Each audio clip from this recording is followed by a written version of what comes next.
Ubat batuk tu dia telan macam tu je. Mak saya ni macam pengguna tegar ubat batuk lah.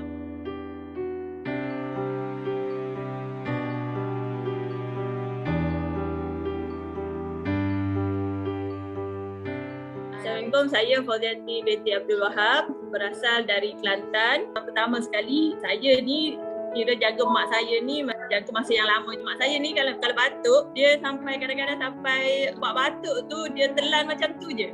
Mak saya ni macam pengguna tegar ubat batuk lah. Macam risau juga saya lah.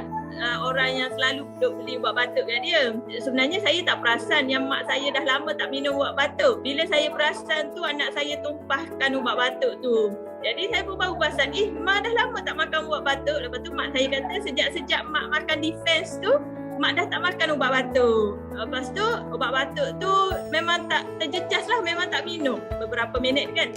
Kalau tak mak saya akan batuk ni, dia akan batuk, dia akan berdehem. Tapi kalau tengok macam nampak tak macam tak batuk.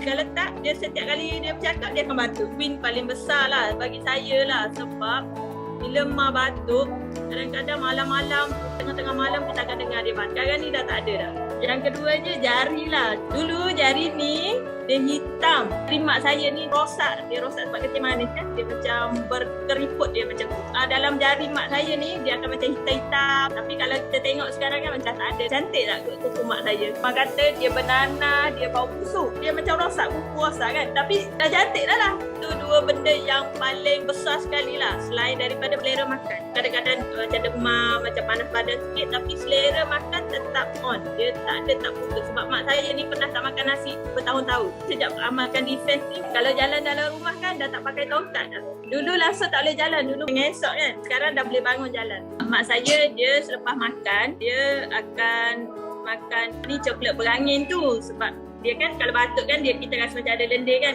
Sekarang lepas makan Defense lah. Konsisten lah. Defense 2 kali sehari selepas makan. Tu bila saya try Defense, saya bagi ke mak saya sendiri makan. Mak saya menunjukkan kesan yang positif. Dan continue je. Memang tak boleh dengar mak cik sakit.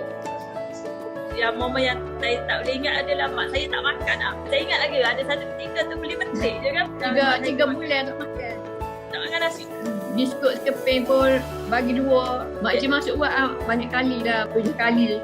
Macam-macam penyakit. Gunakan Defense ni, batuk mak saya, batuk daripada sebab kencing manis. Alhamdulillah sembuh. Mak saya pun suka makan Defense tu. Itu satu motivasi untuk makan suplemen bila sedap. Mak saya konsisten makan. Alhamdulillah tu win paling besar. Dia boleh makan, dia suka makan. Dan tiada efek negatif, malah batuk pun dah tak ada, kuku dah cantik. Teruskan je lah supaya makan dah berselera, supaya terus bertenaga je lah. Alhamdulillah Mas dah boleh solat, bangun, berdiri apa semua tu satu kejayaan paling besar lah bagi saya dan juga bagi mak saya lah. Dan bila jaga mak ni, bagi ikhtiar dengan Defense.